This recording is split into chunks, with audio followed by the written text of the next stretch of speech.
Հաշված ժամեր մի քանի քայլ ու առաջին հայրենական արբանյակը կբռնի տիեզերքի ճամփան։ Հայասատ 1-ը SpaceX ընկերության հրթիռով կարձակվի տիեզերք։ Այս մեգա նախագիծը հնարավոր է դարձել բազում տիեզերական հետազոտությունների լաբորատորիայի եւ գիտական նորարարության ու կրթության կենտրոն հիմնադրամի տիտանական աշխատանքի շնորհիվ եւ հենց հիմա իմ կողքին է բազումքի համահիմնադիր տնօրեն Հայասատ 1-ի կնքահայրերից մեկը թիմի ավագ գիտնական Ավետիք Գրիգորյանը, բարի երեկո։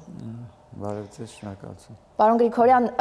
պատմական իրադարձության շեմին ենք, դարակազմիկ ժամեր ենք ապրում, անկախ նրանից, թե որքանով որպես հասարակություն ունենք դրա իմացությունն ու գիտակցումը։ Ձեր առաջնեկը մի քանի ժամից դառնում է հավերժի ճամփորդը։ Երևի աննկարագրելի էմոցիաներ եք հիմա ապրում, որպես մարդ, ով իր ամբողջ կյանքն է նվիրել այս քայլին։ Երբ որ դու երկար ճանապարհ ես անցնում, շատ մեծ դժվարությունների միջով ու հասնում ես երազանքիդ, նպատակիդ ու զգում ես, որ դա օգտակար է լինելու քո երկրին, բնականաբար հուզվում ես ու ուզում ես, որ ամեն ինչ հաջող անցնի։ Պարոն Գրիգորյան, կարող ենք ասել, որ երբ Հայասատ 1-ը իր տեղը զբաղեցնի տիեզերքում, մենք Հայաստանը դիրքավորվելու է համաշխարհային տիեզերական տնտեսությունում որպես պոտենցիալ խաղացող։ Խնդիրը հենց դա է, որ Հայաստանը իր մտավոր ներուժով, մենք հավատում ենք դրան, կարող է իր տեղը գրավել այդ շուկայում, փոքր քայլերով, պարզից սկսելով, շատ ավելի պարզ բաներից սկսելով, մտնել այդ տիրույթ եւ մեր տեղն ունենալ եւ մեր բարձր տեխնոլոգիաներով ներուժ տալ մեր երկրին։ Մենք տեսնում ենք, թե տիեզերքի համար սկսված պայքարը դեռ նախորդ դարից ուր հասավ, ինչ արտահայտումներ ունեցավ, այսօր արդեն դա գիտաֆանտաստիկայի ժանրից է թվում, հա, սովորական մարդուն, եւ ասածս ինչ է, այս կոսմիկ գիգանտների կողքին ինչ շանսեր մենք ունենք կամ ինչի հույս կարող ենք ունենալ։ Այո, շանսեր միշտ էլ կան։ Պարզապես պետք է ինչքան հնարավոր է շուտ գիտակցել, ինչքան հնարավոր է շուտ սկսել գործել եւ տեղ կհասնես։ Միշտ էլ դու օգտվում ես մինչ այդ այլ երկրների արած ունեցած ձեռքբերումներից եւ կարողանում ես ավելի արագ քայլեր անել, ինչպես օրինակ Չինաստանը արեց։ Հայասատ 1-ը մեկնում է տիեզերք, ինչ է նա այնտեղ անելու եւ այստեղ հողի վրա դա ինչ օգուտ է մեզ տալու։ Մենք հաճախ չենք հավատում, որ մենք կարող ենք, մենք ասում ենք մենք փոքր երկիր ենք, այն մյուսները գիգանտներ են, այդքան ճանապարհ են անցել,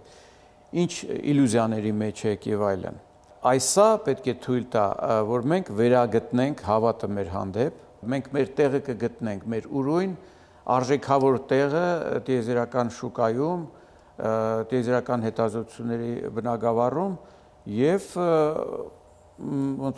կունենանք մեր հեղինակությունը կշիռը։ Գիտեմ, որ ստացել եք ֆրանսիական արբանյակի ազդանշանները, հա, ճիշտ եմ ասում, հա, եւ փոխանցել եք ֆրանսիացի գործընկերներին։ Այսինքն ստացվում է, որ այս փոքրիկ CubeSat-ը, հա, CubeSat-ը թույլ տվեք ասել, հա, Cube, հսկայական մեծ դռներ, մեծ պատուհան է բացում դեպի միջազգային համագործակցություն։ Արբանյակը չթռած արդեն հենց այն հանգամանքը, որ մենք նման նախագծի վրա ենք աշխատում, բերեց նրան, որ մենք ունեցանք վերգետնյա կայանք, կապեր հաստատեցինք, փորձարկեցինք, որ մենք կարող ենք, ասենք, այլ երկրի արբանյակից ընդունել տվյալներ, ոչ իրենց երկրից, այլ ուրիշ տեղից, որը իրենց համար շահեկան է, իրենք ուզում են, որ տվյալները արբանյակից քաշեն շատ ավելի հաճախ եւ Հայաստանը իր միջօրեականով չզբաղված տեղ է եւ մենք կլինենք առաջինը այս տիրույթում, որը թույլ կտա այլ արբանյակներից տվյալներ քաշել եւ տրամադրել արբանյակների տիրոջը, այսպես ասած, եւ դա համագործակցության լուրջ հեռանկարներ է բացում։ Երկրի անվտանգության առումով սա ինչ կտա Հայաստանին։ Ընդհանրապես, եթե մենք մեր տեղը գրավում ենք այդ շուկայում, եթե մենք դառնում ենք համաշխարհային դերակատարների համար արժեքավոր, մեր կշիռը ծանրանում է։ Դա արդեն անվտանգային խնդիր է լուծում, որովհետև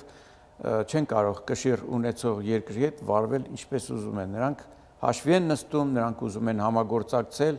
ոչ թե կոպիտ ասած գցել Լուսանցքից դուրս։ Հասնելով ժամադրության վայր, Հայասաթը կողջունի մեզ Կոմիտասի կաքավիկով։ Այսինչ գաղափար էր, այսինչ երազանք եք կոդավորել։ Այո, երազանք, որը ուզեցանք, որ հասնի հանրությանը, դա ոչ թե լինի միայն մեր երազանքը, այլև հանրության համար արժեքավոր մի բան, որ իրենք ֆիզիկապես տեսնեն, զգան, որ տիեզերքը հնչում է նաև հայերեն, տիեզերքը կարող է լինել նաև հայերեն։ Եվ այս առումով դուք սկսել եք աշխատել դեռ հեռավոր 90-ականներին, 80-ականներին, երբ 35 տարի առաջ ստեղծեցիք արտադպրոցական խմբակ, սերունդներ վարակեցիք տիեզերքով եւ հենց ձեր սաները փաստորեն դարձան նաեւ այն մասնագետները, որոնք հայ միտքը հիմա կհասցնեն տիեզերք։ Ինձ համար հուզմունքի հատուկ աղբյուր է այն, որ բազումքի կորիզը, հիմնադիրները եւ աշխատողները դարձան հենց այդ դասընթացի շրջանավարտները, նրանք պարզապես շրջանավարտներ չեն, նվիրյալներ են եւ իրանք էլ այդ նույն հավատով տոգորված են եւ մենք պիտի դրանով վարակենք ամբողջ հենց այդ մասին եմ ուզում խոսել։ Դուք ֆանտաստիկ դիտարկում ունեք, որ անհրաժեշտ է ու շատ կարեւոր է միացնել, աշխատացնել մարդու ներքին շարժիչը եւ երեխայի դեպքում նշում եք, որ դա հետաքրքրասիրությունն է։ Բավական է երեխայի մեջ վառես այդ կրակը ու նա տիեզերքներ կշրջի։ Եվ նրան չես կարող կանգնեցնել։ Այո, մեր դպրոցներում այսօր դրանով են զբաղվում։ Այ, ցավոք սրտի ոչ։ Միջին վիճակագրական պատկերին նայելով եւ նայելով աշակերտների վերաբերմունքին, ընկալումներին դպրոցի հանդեպ, ես տեսնում եմ, որ այդ վիճակը չկա։ Ես տեսնում եմ աշակերտները, որ գալիս են խմբակ, հիմա էլ ես այդ խմբակը վարում եմ, ինչքան կաշկանդված են, ինչքան